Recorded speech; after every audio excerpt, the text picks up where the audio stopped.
11th class accounts. Account subject जिन students ने commerce opt किया है, बिल्कुल एक फ्रेश सब्जेक्ट है जिसका कोई रिलेशन 10th क्लास तक के किसी भी सब्जेक्ट से नहीं है। तो इसके बारे में मैं एक चीज़ बता दूं आपको। 11th क्लास में जब हम अकाउंट्स सब्जेक्ट की बात करते हैं तो एग्ज़ामिनेशन पॉइंट ऑफ व्यू से 40% पार्ट थ्योरी का होता है on an average and 60% part practical questions का होता है। तो ना तो ये पूरे तरह से थ्योरी सब्जेक्ट है और ना ही ये पूरी तरह से प्रैक्टिकल सब्जेक्ट है। आज जो हम डिस्कस करेंगे वो है चैप्टर 2, जो कि है बेसिक अकाउंटिंग टर्म्स। इस चैप्टर को आप ऐसे भी समझ सकते हैं कि अकाउंटेंसी के अंदर जितने डिफरेंट वर्ड्स यूज़ होते हैं जो शायद आपने पहले कभी सुने नहीं हैं या सुने हैं तो आपको उनका मीनिंग नहीं पता है, तो इस चैप्टर के अंदर हम उन सभी वर्ड्स के मीनिंग डिस्कस करने वाले हैं। तो एक तरह से आप ये कह सकते हैं कि अकाउंटेंसी के लिए ये चैप्टर एक तरीके से डिक्शनरी का काम करेगा, जिसमें आप उन सभी वर्ड के मीनिंग समझ पाएंगे जो कि आपने अकाउंटेंसी में टिल द एंड, जब तक अकाउंटेंसी एग्जिस्ट करती है तब तक उनको यूज़ करना है। इस सब्जेक्ट को पढ़ने के लिए एनसीईआरटी अवेलेबल नहीं है, और अगर एनसीईआरटी अवेलेबल है तो वो सफिशेंट नहीं है। इसलिए डिफरेंट स्कूल्स में इस सब्जेक्ट को प्राइवेट पब्लिशर्स जो हैं उनकी बुक्स के थ्रू पढ़ाया जाता है, और सबसे ज़्यादा जो बुक्स प्राइवेट पब्लिशर्स की स्कूल में फॉलो होती हैं उनमें से दो फेमस राइटर्स जो हैं वो हैं T.S.. Grewal and second one DK. Goyal. तो इनमें से कोई एक प्राइवेट पब्लिशर की बुक आपके स्कूल में रिकमेंड की जाएगी और उसको आपको फॉलो करना है। और जहाँ तक बात है चैप्टर्स की, दोनों बुक में सिलेबस बिल्कुल सेम है, सब कुछ सेम पढ़ाया जाता है, थ्योरी एग्जैक्टली सेम है, बस चैप्टर्स आगे पीछे हो सकते हैं। प्रैक्टिकल चैप्टर्स भी सेम है, बस क्वेश्चन डिफरेंट हो सकते हैं। तो हम अब आगे बढ़ेंगे और डिस्कस करेंगे बेसिक अकाउंटिंग टर्म्स को। आज सबसे पहले जो हम डिस्कस करेंगे वो है कॉन्सेप्ट ऑफ 3 पर्सन्स। सबसे पहले लिखा है first person. First person means the business. In accountancy everything is done and recorded from business point of view. Second person means proprietor या owner of the business, and everything is decided by the proprietor but on the name of the business। अब इससे क्या मतलब है कि जो business का मालिक है, ऑनर है या मैं बोलूँ प्रोप्राइटर है, उसे बिजनेस से अलग ट्रीट किया जाता है। या आप ऐसे समझिए, बिजनेस एक नॉन लिविंग थिंग है लेकिन अकाउंटेंसी में उसको एक ह्यूमन बीइंग की तरह ट्रीट करते हैं। मैं अपना ही एग्जांपल लेता हूँ। जैसे कि आप स्टूडेंट हैं नेस्टर एकेडमी के और मैं यहाँ का प्रोप्राइटर हूँ, ऑनर हूँ। अगर नेस्टर एकेडमी की बात करें तो वो बिजनेस का नाम है जो हमारा एजुकेशन बिजनेस है, और मैं यहाँ का प्रोप्राइटर हूँ। तो Nestor academy is called first person in accountancy and myself the proprietor of the business is called second person in accountancy। सारे डिसीजंस, सब कुछ डिसाइड करने वाला प्रोप्राइटर है, ऑनर है, सब कुछ उसी ने डिसाइड करना है। लेकिन अकाउंटेंसी में जब रिकॉर्ड होगा तो सब कुछ ऐसे रिकॉर्ड होगा कि वो किया बिजनेस ने है। जैसे कि अगर आप नेस्टर एकेडमी ज्वाइन करते हैं और यहाँ पर स्टूडेंट बनते हैं तो आपको ये नहीं कहा जाएगा कि आप मेरे स्टूडेंट हैं या किसी और टीचर के स्टूडेंट हैं। अकाउंटेंसी पॉइंट ऑफ व्यू से सबसे पहले आप नेस्टर एकेडमी के स्टूडेंट हैं। आपको एडमिशन प्रोप्राइटर ने या टीचर ने नहीं दिया है, आपको एडमिशन नेस्टर एकेडमी ने दिया है। तो बिजनेस को एक ह्यूमन बीइंग की तरह ट्रीट किया जाता है। सारे डिसीजंस प्रोप्राइटर लेगा, लेकिन होंगे वो बिजनेस के नाम पे। एक और एग्जांपल लेके आपको समझाने की कोशिश करता हूँ। आप कभी नियर बाय शोरूम में कपड़े खरीदने गए हो, नाम हम ले लेते हैं पेंटालूम्स का। अगर आप पेंटालूम्स में कुछ भी सामान खरीद के लाते हैं तो वहाँ से जो बिल आपको मिलता है, उस बिल पे लिखा रहता है कि वो सामान आपको पेंटालूम्स ने सेल किया है। जबकि पेंटालूम्स का जो ऑनर है वो है मिस्टर आदित्य बिरला। वहाँ पे ये नहीं लिखा रहता कि मिस्टर आदित्य बिरला आपको ये सामान बेच रहे हैं, क्योंकि जो भी किया जाता है वो बिजनेस के पॉइंट ऑफ व्यू से किया जाता है। इसलिए बिल आपको बिजनेस के नाम से मिला कि पेंटालूम्स ने आपको वो सामान बेचा है, जबकि उसके पीछे जितने डिसीजंस और वर्किंग स्टाइल है उसको डिसाइड करने वाला उस पेंटालूम्स का ऑनर है, that is mister Aditya Birla. इन दो एग्जाम्पल से आपको समझ में आया होगा कि first person and second person दोनों को हम कैसे डिफरेंशिएट करके समझते हैं। तो कभी भी आगे हम अकाउंटेंसी में कुछ भी डिस्कस करेंगे, कोई भी मीनिंग समझेंगे, कुछ भी रिकॉर्ड करेंगे, तो वो हमेशा बिजनेस के पॉइंट ऑफ व्यू से होगा। अब बात कर लेते हैं थर्ड पर्सन की। Third person means any person other than business and proprietor who directly और indirectly deals with the business। Business और प्रोप्राइटर को हमने दो अलग अलग पर्सन माना। इन दो के अलावा अगर कोई और पर्सन बिजनेस से डायरेक्टली या इनडायरेक्टली जुड़ा हुआ है तो उसको हम क्या बोलते हैं, थर्ड पर्सन। जैसे कि नेस्टर एकेडमी में आप स्टूडेंट हैं तो आप थर्ड पर्सन की कैटेगरी में आते हैं। नेस्टर एकेडमी में काम करने वाला स्टाफ थर्ड पर्सन है। नेस्टर एकेडमी में पढ़ाने वाले जो टीचर्स हैं वो थर्ड पर्सन की कैटेगरी में आते हैं। तो सभी लोग जो बिजनेस से डायरेक्टली या इनडायरेक्टली जुड़े हुए हैं उनको हम थर्ड पर्सन की कैटेगरी में रखते हैं। ये जो कॉन्सेप्ट हमने डिस्कस किया ये आगे आपके काम आएगा और डिफरेंट टर्म्स को समझने में। अब आते हैं अगले टॉपिक पे, which is major accounting terms. सबसे पहला capital. Capital means anything invested by the proprietor in the business is called capital. अगर किसी पर्सन ने, प्रोप्राइटर ने, ऑनर ने बिजनेस स्टार्ट किया और उसने अपने बिजनेस में कुछ भी इन्वेस्ट किया तो उसे क्या बोला जाता है, कैपिटल। अब एनीथिंग से क्या मतलब है कि जब आप बिजनेस स्टार्ट करते हैं तो ज़रूरी नहीं है कि आप उसमें कैश इन्वेस्ट करें, आप कुछ और सामान भी अपने बिजनेस में इन्वेस्ट कर सकते हैं। जैसे मैं एक एग्जांपल लूं कि मिस्टर एक्स ने बिजनेस स्टार्ट किया और अपने बिजनेस में 5 लाख रुपीस का कैश इन्वेस्ट किया। साथ के साथ उनके पास एक शॉप अवेलेबल थी जिसकी वैल्यू 15 लाख रुपीस है। उस शॉप को भी उन्होंने अपने बिजनेस के नाम पे ट्रांसफ़र कर दिया, मतलब अब उस शॉप का ऑनर मिस्टर एक्स नहीं है, उनका बिजनेस है। तो ये भी एक तरह से इन्वेस्टमेंट है मिस्टर एक्स की अपने बिजनेस में, लेकिन वो कैश फॉर्म में नहीं है, वो काइंड फॉर्म में है। तो मिस्टर एक्स ने टोटल मिलाकर 5 lakh plus 15 lakh equals to 20 lakh rupees cash form में नहीं, काइंड फॉर्म में भी बिजनेस में इन्वेस्ट किए। तो उस सिचुएशन में मिस्टर एक्स की जो कैपिटल कंसिडर होगी वो 20 लाख रुपीस कंसिडर होगी। अब बात करते हैं असेट्स की।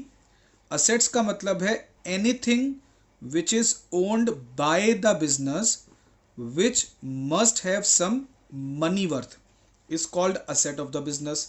अगर कोई भी ऐसी चीज़ जो बिजनेस ऑन करता है, बिजनेस के नाम पे है और उसकी कुछ ना कुछ मनी वर्थ है, मॉनेटरी वैल्यू है, तो ऐसी चीज़ को हम बिजनेस की असेट कहते हैं। जैसे कि आपके बिजनेस के पास एक बिल्डिंग है जो आपने, या मैं बोलूँ आपके बिजनेस ने परचेस कर रखी है, और उस बिल्डिंग की वैल्यू 50 लाख रुपए है, तो एक तरह से वो बिल्डिंग 50 लाख रुपीस की आपके बिजनेस की क्या है, असेट। थर्ड पॉइंट पे हम बात करते हैं liabilities. Liability means anything payable. Payable word समझा दूं कि इसका मतलब आपने पे कर नहीं दिया, आप इन फ्यूचर पे करेंगे। तो anything payable by the business to any third person in future because of any reason is called liability of the business. बात आपको समझ में आनी चाहिए। अगर बिजनेस ने इन फ्यूचर किसी भी थर्ड पर्सन को किसी भी रीजन की वजह से कुछ भी पे करना है, तो उसे हम बिजनेस की लाइबिलिटी बोलते हैं। अब यहाँ पे मैंने कहा कुछ भी पे करना है। पे अगर करना है तो हो सकता है कि कुछ अमाउंट पे करना है, या इसको आप ऐसे समझ सकते हैं कि आपने किसी से अमाउंट ले लिया है, उसके बदले में आपने उसको इन फ्यूचर सर्विस प्रोवाइड करनी है। तो जब तक वो सर्विस आप उस पर्सन को प्रोवाइड नहीं कर देते, तब तक जो अमाउंट आपने उससे लिया था वो भी एक तरह से आपकी लाइबिलिटी है। अकाउंट्स की इन तीनों मेजर टर्म्स में ये एक रिलेशन है जिसको हम बोलते हैं अकाउंटिंग इक्वेशन। और इन फ्यूचर जब आप अकाउंट्स पढ़ेंगे तो ये इक्वेशन हमेशा एग्जिस्ट करती है। और इक्वेशन क्या है जो आप सामने पढ़ पा रहे हैं, capital plus liabilities equal to assets. Business में जितनी भी कैपिटल प्रोप्राइटर ने इन्वेस्ट की है एंड बिजनेस की जितनी भी लाइबिलिटीज़ हैं, अगर उन सबको ऐड कर दिया जाए तो वो हमेशा बिजनेस की टोटल असेट्स के इक्वल होता है। अब इस इक्वेशन को हम समझने की कोशिश करेंगे इस एक एग्जाम्पल से। क्या लिखा है, M S started business with cash of rupees 5 lakh and building of rupees 10 lakh. Then he took a loan from Swastik Limited of rupees 6 lakh, out of which rupees 4 lakh used to purchase some stock for resale purpose and remaining amount deposited to the bank account. अब इसमें आपको सबसे पहले identify करना है कि इस business में कैपिटल कितनी है, असेट्स कौन कौन सी हैं, क्या हैं और कितने रुपए की हैं। साथ के साथ अगर बिजनेस की कोई लायबिलिटी है तो उसकी वैल्यू कितनी है। देन हम इसमें चेक करने की कोशिश करेंगे कि जो भी हमने ऊपर अकाउंटिंग इक्वेशन पढ़ी वो यहाँ पर कैसे एग्जिस्ट करती है। सबसे पहले बात करते हैं कैपिटल की। मिस्टर एम एस जो हैं, हम निकालना चाह रहे हैं उन्होंने बिजनेस में, अपने बिजनेस में कितनी कैपिटल इन्वेस्ट की है। जैसे कि आप देख पा रहे हैं, जब उन्होंने बिजनेस स्टार्ट किया तो बिजनेस में उन्होंने कुछ कैश इन्वेस्ट किया, साथ के साथ उनके पास एक बिल्डिंग थी, उस अपनी पर्सनल बिल्डिंग को भी उन्होंने बिजनेस को दे दिया, जिसमें कैश हमारे पास है जो उन्होंने इन्वेस्ट किया 5 लाख रुपीज़, और बिल्डिंग जो है वो क्वेश्चन में गिवन है 10 लाख रुपीज़ की है। तो मैं ये कह सकता हूँ मिस्टर एम एस ने अपने बिजनेस में जो इन्वेस्ट किया है वो उनकी टोटल कैपिटल की वर्थ 15 लाख रुपए है। अब बात करते हैं कि क्या इस बिजनेस की कोई लायबिलिटी है जो इस बिजनेस ने इन फ्यूचर वापस पे करनी है। जैसे कि क्वेश्चन में लिखा है कि इस बिजनेस ने स्वास्तिक लिमिटेड से लोन लिया है 6 लाख रुपए का, तो लायबिलिटी को आप बोल सकते हैं लोन फ्रॉम स्वास्तिक लिमिटेड। ये इस बिजनेस की लायबिलिटी का नाम हो गया, और ये लायबिलिटी कितने अमाउंट की है, 6 लाख। अगर लोन लिया है 6 लाख का तो इन फ्यूचर आपको वापस करना पड़ेगा, तो ये आपके बिजनेस की क्या हो गई, लायबिलिटी। अब बात करते हैं बिजनेस की असेट्स क्या क्या हैं। इस बिजनेस की सबसे पहली असेट है जो इसके अंदर कैश आ गया। दूसरी इस बिजनेस की असेट है जो कि बिल्डिंग है, जो बिजनेस के नाम पे है, विच is owned by the business and it has a money worth. साथ के साथ जो आपने 6 लाख रुपए का लोन लिया था उसमें से आपने 4 लाख रुपए खर्च करके स्टॉक खरीद लिया किसी भी चीज़ का जिसका आप बिजनेस करना चाहते हैं। जब तक वो स्टॉक आप बेच नहीं देते तब तक वो आपके पास रहेगा और उसको आप बोलेंगे कि वो आपकी असेट है। तो अगली असेट जो है वो है स्टॉक। और साथ के साथ ये 6 लाख का जो आपने लोन लिया था सारा का सारा स्टॉक खरीदने पे खर्च नहीं किया। 4 लाख रुपए लिखा है आपने स्टॉक खरीदने पे खर्च कर दिया। इसका मतलब बाकी के 2 लाख रुपए लिखा है क्वेश्चन में कि आपने बैंक में जमा करा दिए। तो जो आपका बैंक बैलेंस है वो भी एक तरह से आपके बिजनेस की असेट है। तो कैश जो है हमारे बिजनेस में वो कितने रुपए का है? कैश है 5 लाख रुपीज़ का। बिल्डिंग है हमारे बिजनेस में 10 लाख रुपीज़ की। स्टॉक है हमारे बिजनेस में 4 लाख रुपए का। और बैंक बैलेंस है 2 लाख रुपए का। और ये सारे के सारे हमारे बिजनेस की क्या हैं? असेट्स हैं। और इनका अगर मैं टोटल कर दूं तो टोटल मिला के मेरे पास असेट्स आती हैं 21 लाख रुपीज़। और यहाँ पे आप अकाउंटिंग इक्वेशन को चेक करना चाह रहे थे तो यहाँ देख सकते हैं कैपिटल 15 लाख रुपए की है, लायबिलिटी 6 लाख की है। तो अगर कैपिटल और लायबिलिटी को आप ऐड कर दें तो 15 + 6 lakh is equal to 21 lakh. इसको आप ऐसे इन जनरल भी समझ सकते हैं कि अगर प्रोप्राइटर बिजनेस स्टार्ट करते हुए कैपिटल इन्वेस्ट करता है अपने बिजनेस में तो वो कैपिटल बिजनेस में इन्वेस्ट होने के बाद जिस भी फॉर्म में आती है या रहती है वो एक तरह से बिजनेस की असेट बन जाता है। सिमिलरली अगर हमारा बिजनेस कहीं से कोई लायबिलिटी अरेंज करता है या बिजनेस की कोई लायबिलिटी एग्जिस्ट करती है तो उस लायबिलिटी की वजह से आपके बिजनेस में जो भी चीज़ आ गई वो भी एक तरह से आपके बिजनेस में असेट की फॉर्म में रहती है। तो कैपिटल का मतलब है जो प्रोप्राइटर ने अपना पैसा बिजनेस में लगाया। लायबिलिटी को आसान भाषा में ऐसे समझ सकते हैं किसी और का पैसा अरेंज करके आपने अपने बिजनेस में लगाया। और जो भी पैसा आपके थ्रू या कहीं से लेकर बिजनेस में लगा तो वो बिजनेस में कहीं ना कहीं जाकर एक तरह से बिजनेस की असेट फॉर्म हो गया। इसलिए आप इन जनरल ऐसे समझ सकते हैं कि कैपिटल और लायबिलिटी का टोटल हमेशा असेट्स के इक्वल क्यों होता है। अब हम डिस्कस करेंगे कि असेट्स बेसिकली कितने टाइप की होती हैं। इस डायग्राम में हमने मैक्सिमम टाइप ऑफ असेट्स को कवर करने की कोशिश की है। सबसे पहली जो असेट्स है वो आपके सामने लिखी है। इसको हम क्या बोलते हैं? Non current assets. Non current assets को फर्दर 3 पार्ट में डिवाइड किया जाता है। पहला फिक्स्ड असेट्स, दूसरा नॉन करंट इन्वेस्टमेंट्स और तीसरा long term loans and advances.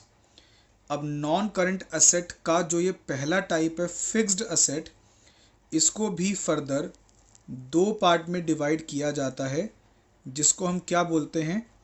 Intangible assets and tangible assets. वापस अगर ऊपर आए तो असेट्स का पहला टाइप था ये नॉन करंट असेट्स। और असेट के बाकी के जो 2 टाइप होते हैं वो यहाँ ये नीचे लिखे हैं, अगर आप डायग्राम देख पा रहे हैं ध्यान से। सेकंड टाइप है करंट असेट्स और थर्ड टाइप को हम बोलते हैं फिक्टिशियस असेट्स। तो सबसे पहले मेजर लेवल पे आपको यहाँ पे क्या सीखना है? नॉन करंट असेट्स जो फर्दर 3 पार्ट में डिवाइडेड है। और इसमें जो फिक्स्ड असेट इसका पहला पार्ट है वो फर्दर 2 पार्ट में डिवाइड होता है, टेंजिबल एंड इनटेंजिबल असेट्स। सबसे पहले बात कर लेते हैं नॉन करंट असेट्स की। Any asset which remains in the business for a period of more than 12 months is called non current asset. Simple words में कोई भी असेट अगर बिजनेस में एग्जिस्ट करती है 12 महीने से ज़्यादा समय के लिए तो ऐसी असेट्स को हम क्या बोलते हैं? Non current assets.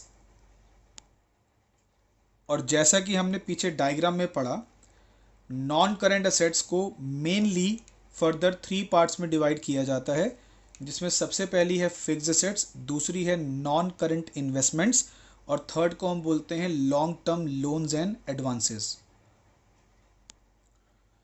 अब बात करेंगे फिक्स्ड असेट्स की। मीनिंग आपके सामने लिखा है, इसको आप पढ़ सकते हैं वीडियो को पॉज करके। मैं आसान भाषा में अगर समझा दूं तो फिक्स्ड असेट्स वो असेट्स होती हैं जो बिजनेस में रिटेन की जाती हैं इस पर्पस से कि आप बिजनेस के डिफरेंट ऑपरेशंस में इन असेट्स का यूज़ करेंगे। और इन असेट्स को बिजनेस रिटेन इसलिए करता है कि वो आगे बिजनेस में इसको यूज़ करे, इसको हम आगे दोबारा से बेचना नहीं चाहते। तो ये ऑब्वियस सी बात है, ऐसी असेट्स बिजनेस में रहती हैं 12 महीने से ज़्यादा समय तक, तो इसलिए फिक्स्ड असेट्स को हम नॉन करंट असेट्स के अंदर एज अ पार्ट पढ़ते हैं। देन जो ऐसे हमने अभी डायग्राम में डिस्कस किया कि फिक्स्ड असेट्स को फर्दर 2 डिफरेंट पार्ट्स में क्लासिफाई किया जाता है। सबसे पहला पार्ट जो है फिक्स्ड असेट्स का, उसको हम बोलते हैं इनटेंजिबल असेट्स। मीनिंग आपके सामने है, वीडियो पॉज करके आप पढ़ सकते हैं क्या लिखा है।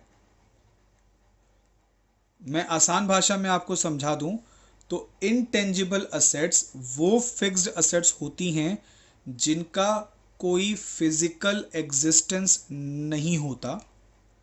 ये वो असेट्स हैं जिनको आप देख नहीं सकते, जिनको आप टच नहीं कर सकते, लेकिन इन असेट्स को हमारा बिजनेस ऑन करता है और इनकी कुछ ना कुछ मनी वर्थ है। अब ये मीनिंग मैं जब भी बताता हूँ तो स्टूडेंट्स कहते हैं सर ये बात प्रैक्टिकल नहीं है। तो आप समझ लेते हैं कि यहाँ पे क्यों पढ़ाया जा रहा है, प्रैक्टिकल कैसे है। आपके सामने कुछ एग्जाम्पल्स दिए गए हैं इनटेंजिबल असेट्स के। सबसे पहला एग्जाम्पल है गुडविल। अब गुडविल को हम कैसे एक्सप्लेन कर सकते हैं, आसान भाषा में गुडविल को आप कह सकते हैं किसी भी पर्सन के बिजनेस की एक रेपुटेशन। क्या हम एज अ बिजनेस किसी और बिजनेस की रेपुटेशन को खरीद सकते हैं? क्या ये पॉसिबल है? बिल्कुल पॉसिबल है। एक एग्जाम्पल लेते हैं। आपके घर के पास कोई ज्वेलरी शॉप है जो बहुत फेमस है और पिछले 35 साल से चल रही है। उस ज्वेलरी शॉप ने जब अपने बिजनेस की टोटल वैल्यूएशन की तो उसकी वैल्यूएशन निकल कर आई 50 करोड़ रुपीस। अब आपके पास 50 करोड़ रुपए हैं, मान लो हैं, तो आप उस ज्वेलरी शॉप के ऑनर के पास गए कि भाई मैं आपकी शॉप को ख़रीदना चाहता हूँ, आपकी वैल्यूएशन बिजनेस की 50 करोड़ रुपीज़ है, मैं आपको 50 करोड़ रुपए देता हूँ और आप विद नेम इस जगह को, सब कुछ को मुझे बेच दो क्योंकि मैं आपको टोटल वर्थ देने को तैयार हूँ। लेकिन वो ज्वेलरी शॉप वाला आपको वो सब कुछ 50 करोड़ में बेचने को तैयार नहीं है, क्योंकि उस लोकेशन पे उस नाम के साथ उसने पिछले 35 साल में बहुत रेपुटेशन अर्न कर रखी है। अगर आप उसको ख़रीद लेंगे विद नेम विद लोकेशन तो आपको कस्टमर बने बनाए मिल जाएंगे। तो वो पर्सन कहता है, जो ज्वेलरी शॉप वाला है, कि चलो मैं आपको बिज़नेस बेच देता हूँ लेकिन मेरे बिज़नेस की टोटल वर्थ 50 करोड़ है, मैं आपको अपना बिज़नेस 80 करोड़ में बेचूंगा। अब आप सोचोगे मैं 30 करोड़ पे फालतू क्यों दूँ? कहीं ना कहीं दिमाग में आएगा कि ये जो रेपुटेशन है इस बिज़नेस की वो इतनी ज़्यादा है इस लोकेशन पे कि कस्टमर बना बनाया है। अगर मैं इस 50 करोड़ के बिज़नेस को 30 करोड़ एक्स्ट्रा देकर 80 करोड़ में ख़रीद लूँ तो मुझे इतना पता है कि इस पे इतने कस्टमर्स आते हैं कि आने वाले टाइम में ये जो 30 करोड़ रुपए मैंने एक्स्ट्रा पे किए ये मैं कहीं ना कहीं रिकवर कर लूँगा ज़्यादा प्रॉफिट कमा कर, क्योंकि मुझे इस सिचुएशन में बिज़नेस को सेटल नहीं करना है, वो एक तरह से ऑलरेडी सेटल्ड बिज़नेस है। तो यहाँ पर इस सोच के साथ आपने 50 करोड़ के बिज़नेस को 80 करोड़ रुपए देकर ख़रीदा। ये जो 30 करोड़ रुपए एक्स्ट्रा आपने पे किए, इसे आप कह सकते हैं एक तरीके से आपने उस बिज़नेस की रेपुटेशन मतलब गुडविल को परचेज किया, जिसकी वर्थ वैल्यू 30 करोड़ रुपए है। क्योंकि हमारे बिजनेस ने इसे खरीदा है तो हम ये बोलेंगे ये हमारे बिजनेस की असेट है। कितने की? 30 करोड़ रुपए की। लेकिन ये दिखती नहीं है, इसे आप टच नहीं कर सकते, तो एक तरह से ये हो गई हमारे बिजनेस की इनटेंजिबल असेट। अब बात करते हैं अगले एग्जाम्पल की। अगला एग्जाम्पल हमारे सामने लिखा है कंप्यूटर सॉफ्टवेयर। अब ये तो सबने सुना है। अब बात अगर कंप्यूटर सॉफ्टवेयर की करें, आप कंप्यूटर चलाते हैं, लैपटॉप चलाते हैं, तो क्या उसमें सॉफ्टवेयर है? बिल्कुल है। क्या हम जब कंप्यूटर को रन करते हैं तो उसमें दो तरह के सॉफ्टवेयर होते हैं, एक ऑपरेटिंग सॉफ्टवेयर होता है और एक आप अलग से कुछ सॉफ्टवेयर डालते हैं जिससे आप अपने कंप्यूटर में कुछ डिफरेंट एप्लीकेशंस को रन कर पाएँ। ये जो ऑपरेटिंग सॉफ्टवेयर है जिससे आपका कंप्यूटर चलता है, मान लीजिए माइक्रोसॉफ्ट का कोई आपने ऑपरेटिंग सॉफ्टवेयर डाला हुआ है, क्या उस सॉफ्टवेयर को ख़रीदा जाता है? पायरेसी की बात नहीं कर रहा हूँ मैं। अगर मैं अपने बिजनेस में प्रॉपर तरीके से एक ख़रीदा हुआ ऑपरेटिंग सॉफ्टवेयर डालता हूँ, उसकी वजह से मेरा कंप्यूटर चलना स्टार्ट करता है, तो क्या मैंने उस सॉफ्टवेयर को कुछ अमाउंट दे के परचेज़ किया? मैंने मतलब मेरे बिजनेस ने बिल्कुल परचेज़ किया। लेकिन क्या सॉफ्टवेयर दिखता है? क्या सॉफ्टवेयर को प्रैक्टिकली आप टच कर सकते हैं? नहीं कर सकते। तो इसीलिए वो एक तरह से आपके बिजनेस की एक इनटेंजिबल असेट बन जाता है। इसी तरीके से आगे 3 एग्जाम्पल और लिखे हैं। पहला है कॉपीराइट, दूसरा है पेटेंट्स, तीसरा है ट्रेडमार्क। इन तीनों में एक कॉमन मीनिंग भी है। इसको आप ऐसे बोल सकते हैं कि ये तीनों की तीनों टर्म हमारे बिजनेस को कुछ एक प्रकार का एक्सक्लूसिव राइट प्रोवाइड करती हैं। अब डिफरेंस क्या है? अगर आपने कोई भी एक बुक अपनी खुद लिखी और पब्लिश करवाई और आप ये चाहते हैं कि आपकी उस बुक को कोई और अपने नाम से ना बेच दे, तो आप क्या करेंगे? इसकी कंसर्न जो गवर्नमेंट अथॉरिटी है उस पर अप्रोच करेंगे, वहाँ पर बताएंगे कि इस बुक को मैंने लिखा है और मैं इसको पब्लिश करा रहा हूँ। वो कंसर्न अथॉरिटी चेक करेगी। अगर उनको लगेगा कि हाँ ये आप ही की ही बनाई गई एक बुक है, तो आपको वो एक एक्सक्लूसिव राइट प्रोवाइड कर देंगे कि भाई इस बुक को अब आप ही बेच सकते हैं, आपसे बिना पूछे कोई और सेम बुक नहीं बना सकता। इसके लिए वो कंसर्न अथॉरिटी आपसे चार्जेस लेते हैं और वो जो आपने चार्जेस पे किए, तो एक तरीके से आपने उनसे कॉपीराइट परचेज किया। अब कॉपीराइट एक कॉन्सेप्ट है, दिखता नहीं है, टच नहीं कर सकते, लेकिन आप उसे खरीद के लाए हैं। कॉपीराइट में मैंने एग्जाम्पल बुक का लिया। कॉपीराइट म्यूज़िक पे भी होता है, मूवीज़ पे भी होता है, अलग अलग टाइप के आर्ट वर्क पे भी होता है। आजकल हम सुनते हैं कि इस पर्टिकुलर डायरेक्टर ने किसी दूसरे डायरेक्टर से या प्रोड्यूसर ने किसी दूसरे प्रोड्यूसर से उस मूवी के राइट्स खरीद लिए। मतलब जिसने पहले वो मूवी बनाई थी, स्टोरी लिखी थी, उसके पास उसके कॉपीराइट्स थे। हमने उसको वो पे करके उससे उसके कॉपीराइट्स खरीद लिए कि अब मैं स्टोरी बना पाऊँगा। क्यों? उसने अपनी मर्जी से वो कॉपीराइट्स अब मुझे सेल कर दिए, मैं उसका ऑनर हो गया। इसी तरह से अगली टर्म है पेटेंट्स। पेटेंट्स का क्या मतलब है? अगर आप कोई भी न्यू टाइप की टेक्नोलॉजी फॉर एग्जांपल इन्वेंट करते हैं और आप ये चाहते हैं कि उस टेक्नोलॉजी का कोई और यूज़ ना कर पाए, तो आप कंसर्न अथॉरिटी के पास जाकर अप्लाई करेंगे कि भाई ये मेरी इन्वेंटेड टेक्नोलॉजी है। वो कंसर्न अथॉरिटी उसको चेक करेगा कि हाँ ये न्यूली इन्वेंटेड है, डिफरेंट है और आपने बनाई है, तो आपको उस पर एक एक्सक्लूसिव राइट दे दिया जाएगा कि उसको सिर्फ और सिर्फ आप ही यूज़ कर सकते हैं। आपके अलावा आपसे बिना पूछे कोई और यूज़ नहीं कर सकता। उसके लिए आपको उस कंसर्न अथॉरिटी को कुछ फ़ी पे करनी पड़ेगी और एक तरीके से आपने क्या किया? अपनी न्यू इन्वेंटेड टेक्नोलॉजी पे पेटेंट परचेज कर लिया, जिसे दिखाकर अब आपके पास उस पर एक एक्सक्लूसिव राइट आ गया। जिस पेटेंट को आपने परचेज किया वो एक कॉन्सेप्ट है, एक एक्सक्लूसिव राइट है। ना वो दिखता है, ना आप उसको टच कर सकते हैं, बट स्टिल एक तरीके से हमारे बिजनेस ने कुछ पैसा देकर उसको खरीदा है, तो ये बिजनेस की एक इंटेंजिबल असेट हो गई।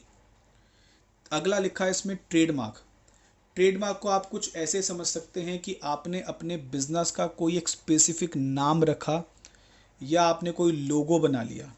अब आप चाहते हैं कि उस बिज़नेस का जो आपने नाम रखा, आपका बिज़नेस फेमस हो गया है, तो आपके नाम को कोई और यूज़ ना कर पाए, तो आप कंसर्न अथॉरिटी के पास जाकर अप्लाई करेंगे। वो सारी चेकिंग करने के बाद आपको अगर वो एक्सक्लूसिव राइट प्रोवाइड कर देते हैं कि उस नाम का इस्तेमाल सिर्फ आप ही कर पाएंगे, तो एक तरीके से आपको ट्रेडमार्क मिल गया उस नेम पे, उस लोगो पे, जिसे सिर्फ आप यूज़ कर सकते हैं। और एक तरीके से ये ट्रेडमार्क आपने कंसर्न्ड अथॉरिटी से कुछ फ़ी देकर परचेज़ किया, तो ये भी आपके बिजनेस की एक इनटेंजिबल एसेट है, बिकॉज ये भी एक कॉन्सेप्ट है।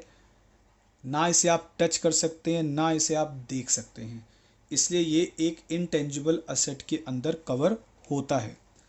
इसी में आपको एक एग्जांपल मैं और दूं ट्रेडमार्क से रिलेटेड।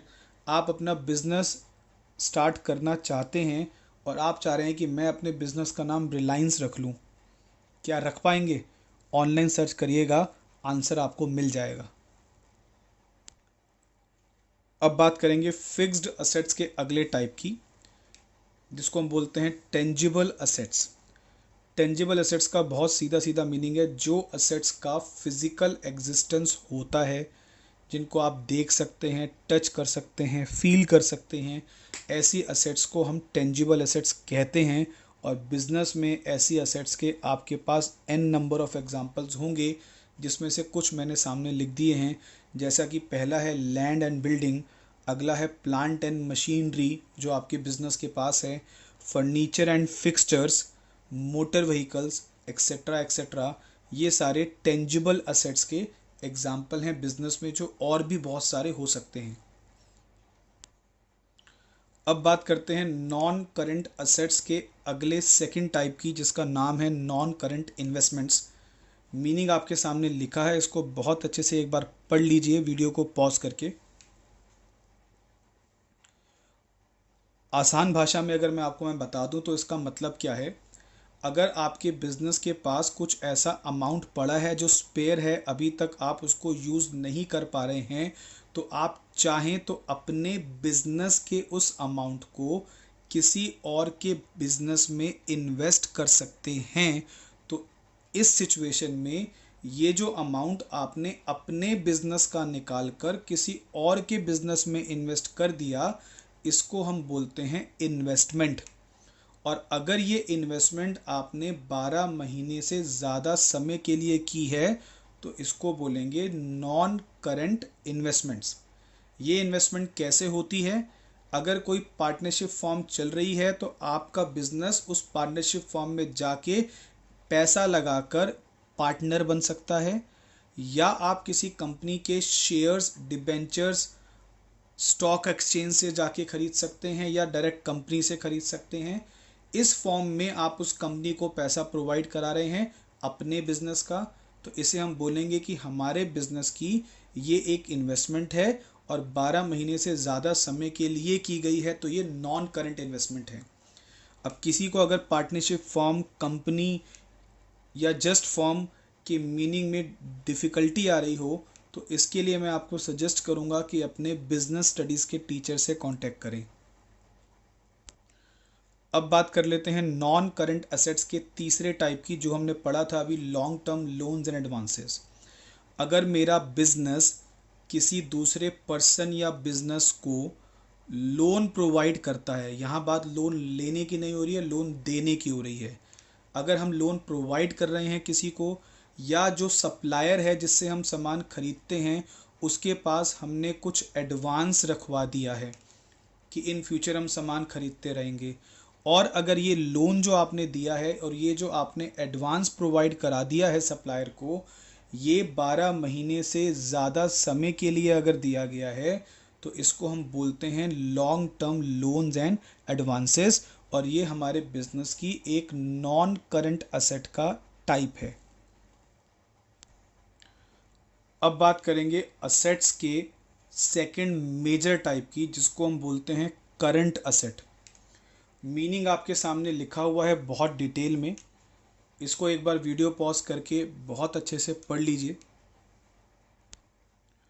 आसान भाषा में समझें तो करंट असेट्स बिजनेस की वो असेट्स होती हैं जो बिजनेस में एग्जिस्ट करती हैं for a period of 12 months और लेस देन 12 मंथ्स।